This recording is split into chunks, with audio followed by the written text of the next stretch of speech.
Good morning again. How are you? All right, good.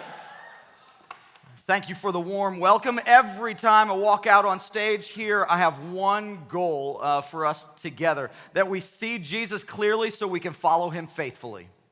I want us to see Jesus clearly so we can follow him faithfully. That's why earlier I said that I want to make sure that we have Bibles open, and so now's that time, like getting that sucker ready, apps opened up. We want to see Jesus clearly so we can follow him faithfully. There's no clearer way to see Jesus than what he was doing in the text. Yesterday, Jasper, via video, helped us to see Peter was called to follow, and then right there in the smelly fish, as he described, Peter decided that he was going to follow Jesus, but he did not instantly become this super disciple. He didn't grow angel wings and fly away to heaven. He didn't have a halo. He wasn't Mother Teresa. He wasn't Billy Graham. Faith is a process. And to where in that moment he's committing, I'm going to follow you, he couldn't see clearly exactly what he was going to be getting into. And so our key word for the day, every day is going to have a key word that we're going to focus on in your small group times and encounter time and in here and during the evening session. Today, the key word is see. We want to see Jesus clearly so we can follow him faithfully. Peter is about to have another and then moment, where he's committed to follow, but now he's going to see Jesus in a different light, in a different way. He's going to see Jesus for who he really is. And I hope that by the time we're finished with our day, that you see him for who he really is. And so turn to Matthew chapter 14. Matthew 14. We're going to start at verse 22. Matthew 14, 22. First book of the New Testament there. Matthew 14, 22. I'll set the scene for you that leads up to this, that Jesus has just gotten finished feeding the 5,000. Okay, and so there's 5,000 men plus all of their families. They've gathered around Jesus. He's done some teaching. They're hungry. He gives them bread and fish. Everybody has, their fill, and it's like a big, gigantic party-type atmosphere. They're excited, and they're also looking at Jesus to be their ruler, their king. Some of the verses or some of the Gospels say that they wanted to make Jesus king by force.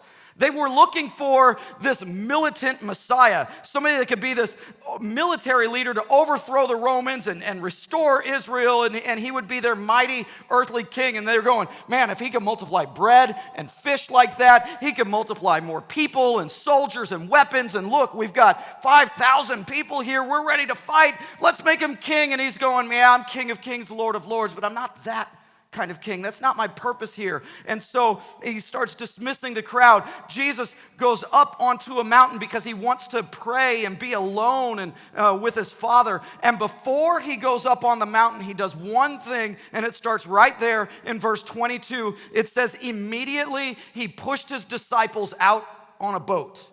Now, I want you to look at that text there. There's a key word that's in there. It's a guiding force. It's the word immediately. Probably most of your Bibles, it's the first word or the first or second word that's in there. Immediately, Jesus shoved his disciples out onto a boat. Now, that word is going to be used 3 times in this story here. And in the scriptures, here's something, if you have a tough time understanding the scriptures and like what's the point of this scripture, sometimes it's good to look if there's a key phrase or word that's repeated, that means it's important. When something's repeated, it's important. You know this, you just don't know that you know it. And I can prove that you know that if something's repeated, it's important, because if you got a mama, you know the way this works. Because if she repeats something, it means it's important. You know the scene. I could still see myself playing my video game, just sitting there minding my own business. She's like, Bobby, take out the trash. My mom calls me Bobby. She's like, I need you to take out the trash for me. And it was super sweet voice, like, oh, my mom that loves me, she needs me to take out the trash. And my response was, yeah, I'll do it in a minute, Mom. And totally forget about it. Like in junior high or something, and just like, nope, I forget about it. And then I hear, Bobby, I said, I need you to take out the trash. There's a little bit of that mom tone in there. You know what I'm talking about? Yeah. Even if your mom's not here right now, you can hear the mom tone. I bet you have a female youth sponsor that has the mom tone about her. Like, she can give that look and the tone. Yeah, you know what it is. You're looking at her right now. You love her. She's got gum, she's got Band-Aids, and a mom tone like that voice. So Bobby, I said, take out the trash. Third time. Robert G. Witte Jr. Whoa, like she pulled out the full name, like I'm a junior, and when I hear that, Robert G. Witte Jr., if you don't take out the trash right now, I'm gonna take you out. And man, I was up, video game system off, and taking out the trash because when something's repeated, it's important. Taking out the trash doesn't seem like that, it wasn't that important to me, but it apparently was important to my mom.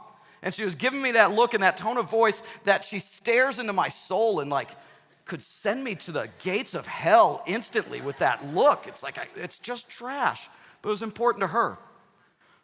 When Jesus, or in his word, and we're looking at Jesus here, when there's a repeated word, it might be some things that we can hang our hat on. And so he immediately sends his disciples out onto a boat. And I think it's interesting because if you've been looking at the text there and you're looking down and you know we're going to be talking about Jesus walking on water and that there was a storm there, Jesus sent his disciples out knowing there would be a storm. Do you believe that? There wasn't a storm at the time. There's going to be winds and waves that kick up. Do you think Jesus knew in a few hours there'd be a storm? Well, he's Jesus. Hello. Yeah.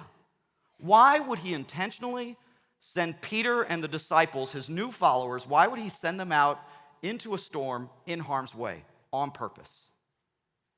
I think he did it intentionally, and that word immediately means he's shoving them out there because he knows a storm is coming. He knows it. Because he wants to make sure that he grabs their attention so he can push their faith a little bit so they could see clearly that God is in control of these storms because they're seasoned fishermen. They know what they're doing. But storms would roll off of the mountain over there on the, by the Sea of Galilee. It would roll off and it would surprise the most seasoned fishermen, even somebody like Peter who knows what he's doing on the boat here. But man, it catches them off guard. And man, the boat, it says in other texts that it's buffeted by the waves, that they're 3 to 3.5 miles offshore, and they've been rowing and rowing and rowing and trying to get to safety, trying to get to shore for like several hours. And Jesus pushes them out into this, knowing that storm was going to be beating them up. And then it says that Jesus comes walking out to them on the water. So let's just pause for a second, because this doesn't exactly happen every day. People aren't buoyant. Some of you can't swim, you like sink like a rock. You know what I'm talking about? But even beyond that, like we can't, like it defies gravity to stay buoyant on water. But here comes Jesus, and I love the text. It just says it as if it's matter of fact. Well, duh, Jesus just comes walking out on the water. That doesn't happen every day. And I love, like, I'll read, I'm a nerd, so I'll read commentaries, Bible commentaries and journal articles and stuff. And there's skeptics that don't believe in all the miracles of the Bible. And so there's skeptics that try and explain this miracle away. They really don't like this one, and they come up with all kinds of crazy theories. And so they say things like, some of my favorites are that when Jesus was walking on the water and the storm came out, that storm was actually a winter storm, and it instantly froze the lake. And so Jesus ice skated out there. This is in the Sea of Galilee in Israel, the arid, dry desert where it has never iced over to where somebody could walk out there. That just doesn't happen at all there. That's dumb. Even worse, they say that there were these perfectly placed boulders and rocks in the Sea of Galilee. And so Jesus leapfrogged and skipped his way out there, and he gets to his disciples, hey, me, it's Jesus, right? What? They're perfectly placed, and he could see all of that in a store. Oh, but my favorite, I call it, it wasn't labeled this in the article I read, but I call it the Jack Sparrow theory. Because they said that there happened to be, as Jesus was on the shore, some sort of giant fish, a sea creature. They said probably sea turtles that came up by the shore. And so Jesus jumped on the sea turtle and rode it out to the boat. Holding on to its back hair, isn't that what Jack Sparrow, sea turtles, mate? It's what? I think it takes more faith to believe some of these ridiculous things than just to believe that Jesus walked out on the water. I think that's good. They just don't like Jesus' deity. So as he's walking out to them on the water, if you're looking through the text, it says that the disciples have their holy Scooby-Doo moment. You see that in there? It's in the Greek, like it doesn't translate, but oh yeah, they have their holy Scooby-Doo moment. You know this moment. Do y'all not watch Scooby-Doo in the Pacific Northwest? Y'all know what I'm talking about? Yeah, they have this moment. Because what happens is that Jesus is coming out to them. They think he's what? They think he's a ghost. They're like, whoa, it's a ghost. No, actually they don't say whoa, they go, zoinks, it's a ghost. Because you know the scene. Mystery machine breaks down. The gang goes into the creepy castle. There's a weird butler that's there. And then all of a sudden they see the monster or they see the ghost. A musical montage starts up. Scooby jumps into Shaggy's arms. They all shout out zoinks and jinkies and stuff and they all run. And they're freaking out. And that's what the disciples are doing, only they have no place to run because they're in a boat, but they are freaking out nonetheless because in that time and that culture, when the storms of, the sea was raging with water, they believed that people that drowned at sea, their ghosts would remain where their body went down. And so these ghosts and these apparitions, they would churn up the sea and they would make it treacherous because they were angry because they died at sea. And so it's natural when you see this figure not expecting anybody to come out to you, they think it's a ghost. But then here comes our second immediately in verse 27. When they start shouting out it's a ghost, Jesus says, immediately he says to them, take courage, it is I, don't be afraid. Now, if you're going to underline or highlight something, that'd be the one right there. Take courage, it is I. Don't be afraid. Now, when we hear that, we go, oh, if we were in the boat, we would have a little bit of comfort because here comes Jesus and you recognize his voice. Take courage, it is I. Hey, it's me, Jesus, your buddy. I'm coming out to you. Don't freak out. I'm not a ghost. I don't think he's trying to calm his fears. He's identifying himself in a way that maybe the English Bible that you're reading and that I read doesn't quite pick up on, because actually what it says, and you can just write this in the margin or take a note, what it literally says is, take courage, I am. Don't be afraid. That's a little bit different. If you know anything about the Bible, and even if you don't, just the story, it's pretty simple that I am is the way that God identifies himself. It first started at the burning bush way, way back in the day in the Old Testament. Moses walks up on this burning bush. God's saying, hey, you need to go to Egypt and you need to confront Pharaoh and we got to let my people go. We got to get the Hebrews out of slavery and, release the Israelites from there. And Moses is talking to God and he's giving him a lot of excuses. And one of the excuses, he's like, look, you're telling me to go back to Pharaoh, but you know Pharaoh, he worships thousands of gods. What God should I say sent me? He won't know who you are, and so I need to give him a name. And God essentially says, I don't need to explain myself to you, Moses. I don't need to explain myself to Pharaoh. I am that I am. I'm creator of the universe, and I could squash Pharaoh just like that, and he actually does do that. And so he identifies himself in that moment as I am. There is no other like me. I am God. And now here comes this human who's done some pretty awesome things, but at this point, he's identifying himself as God, walking to them on the water. For you and I, we're going, okay, yeah, Jesus is God. Like, most of us in here, we get that concept. They did not get that concept then of God taking on flesh, and that flesh is now walking to them on the water. I don't think it comforts them when he says, take courage, I am, don't be afraid. I think it freaks him out more. Maybe we could run away from a ghost. We could row harder and get to shore. How can you escape the wrath of God that's coming at us right now in this storm? They freak out even more. It's time to muster your courage, because this is not Jesus, your buddy, coming at you. Girls, this is not Jesus, my boyfriend coming at me. I don't need no man. Jesus is my boyfriend. No, he's not. He's your God. Don't make him stoop to that level. This is not Jesus, your buddy. He's not your homeboy. He's not your boyfriend. This isn't bumper sticker Jesus. This isn't t-shirt Jesus coming at you. It's not Twitter Jesus. It's not dancing taco Jesus. It's none of that whatsoever. This is God, and it is natural to be afraid in the presence of the Almighty. This type of reverence leads to faith. God is coming at you. Do you see him? He's coming at you this week. He's coming at you today.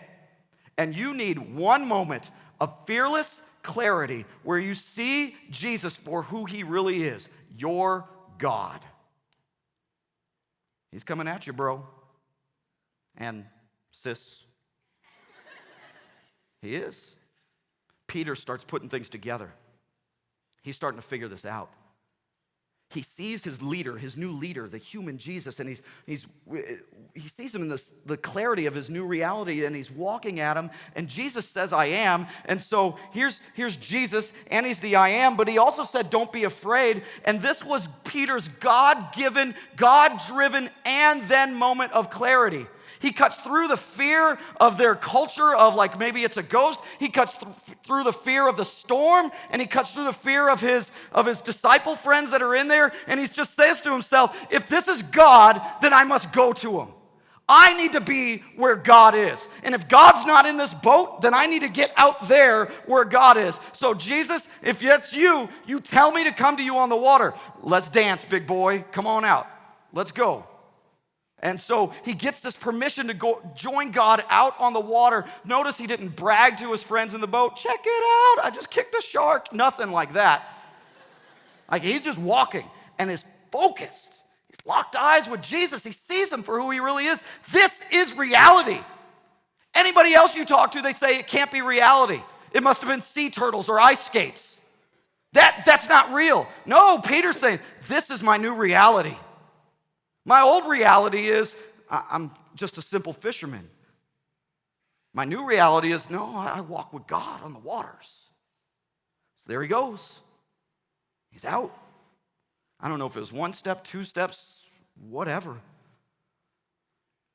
But Peter's focus needs more focus, and you know the story, don't you? His eyes moved off of Jesus to the winds, the waves. He started out so bold. He started out so brave. He's putting it all together. He sees Jesus for who he really is. And then he starts to sink. His faith was so strong enough, to get out of the boat. His faith was strong enough to start taking some steps on the water, but it's not strong enough to stand up to the storm, because when your faith gives way to fear, you will always start to sink. When your faith gives way to fear, you will start to sink, and you know it because you've been there. Because some of you have sat in these seats and over the course of this past year, you have been sinking. What happened? Well, this opportunity was not going according to Peter's plan as he's sinking, and the indication is that he's drowning and he's freaking out all over again because the winds and the waves are crashing down on him. He does know exactly where to turn, and he cries out, Lord, save me. Lord, please. Screwed up. I was focused and, Lord, save me. Come on, get me out of this bad situation. And for the third time in the text, Jesus acted immediately.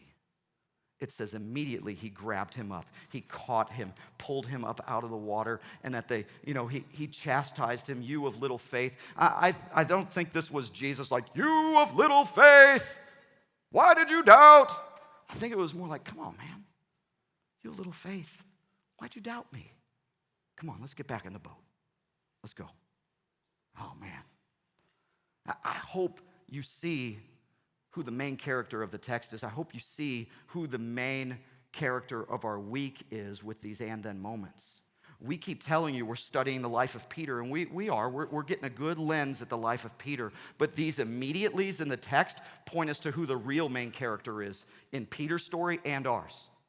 No matter if we're soaring high and we're doing great things, or we're at low moments to where we're sinking in the water, immediately Jesus, immediately Jesus, immediately Jesus is right here with us. Immediately Jesus sends them out onto chaotic waters. He's going to send us out, and we're going to face our storms as well. Immediately Jesus identifies himself as the I am. He is God who controls all.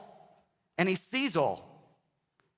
He's identified himself as that in our life. Do we trust him with that? Immediately, Jesus uses his power to reach down into our drowning hearts and pulls our unfocused faith up out of the water to set our feet again so we could keep walking with him. Immediately, Jesus. He's here today. Do you see him? Where's your story taking you today? Where's it going? The answer to that question might depend on who you see and who you're focused on. Do you see Jesus? Remember, my only concern is that you see Jesus clearly so that you can follow him faithfully. You're going to have your and them moment because he's not calling you to stay comfortable in the boat. He's not calling you to self-satisfaction. He is Lord over the chaotic waters and calling you to step out and to step out big. And some of you are going to be challenged this way from this moment on, to do something that is bigger than yourself in that moment of clarity. He does not want you comfortable. He does not want you safe. He wants you out on the water. So you of little faith, why in the world do you still sit in the boat when he keeps pushing you and pushing you to do something bigger than yourself? No matter if there's, a video camera following you around so that you can have that kingdom worker moment or not, it's probably better that you don't have that. He's just pushing you out onto the water, into his world. You keep inviting him into your world. Lord, please make my life safe. Make my life comfortable. Give me the career that I want. I want enough money. Help me find true love. Help me be the star of the team. Help me be this. Help me be that. You keep wanting him to work into your plans. He's going, no, scrap your plans. Walk on water with me. Get into my world. Oh, it's rough. It's chaotic, but let's go. Let's dance. You lock eyes with me. We're going to do some big things. Just easier on the boat. That's what the other 11 did. You the 11, you the one. Maybe you need to open up your eyes so you can see Jesus clearly, because life is just not as good as your social media portrays. It's just not. You're masking and hiding the reality that you are sinking in some sort of storm and you have no idea where to turn. Have you ever asked Jesus to save you? Whether that would be actual salvation, going to heaven, redeemed in Christ, or just to save you from your own unfocused faith, that you haven't been seeing him like you should. Maybe your prayers reflect the fact that you would rather control your story than trust Jesus with your story. Lord, again, make it safe. Get me that good scholarship. Your identity is wrapped up in what you see in the mirror or popularity, your false idols, your friends, your relationships. We get wrapped up in that temporary happiness, what we find in the medicine cabinet, selfishness, cynicism. It leaves us empty, hurting, and broken and desiring something more, but it definitely keeps us in the boat. Do you see who Jesus really is? Because he's looking right at you and he sees clearly who you really are and who you're focused on. And he still is calling you out on the water. Do you want to enter Jesus' world? Then you have little faith. It's time to stop doubting. Can you see Jesus through your storms? Whatever they look like. I have no idea what they look like. We don't know each other yet. I don't know if you're still dealing with something from the past that you just can't let go. There's something right here, right now in your presence, or maybe waiting it back at home. It's fear over the future and what you're supposed to do with your life. Jesus knows your storms are coming. He knew it, and he knew these storms would be way beyond your control, but they are not beyond his control. He is God. You are not. Stop trying to control your story. Walk on water. He wants you to take the attention off of yourself and off of your problems so that your faith eyes can see him clearly through the storms. The lesson here is not when the storms of life knock you down, pull yourself up by your bootstraps, put on your big boy pants and get moving. That is not what Jesus is trying to convey here whatsoever. The lesson is that when the storms of life knock you down, they cannot knock you out because your eyes are fixated on the one who controls each and every one of our life situations and every storm that we're going to face. He is the one who is in control. He is God. We are not. He is the one that he treads on hell and high water.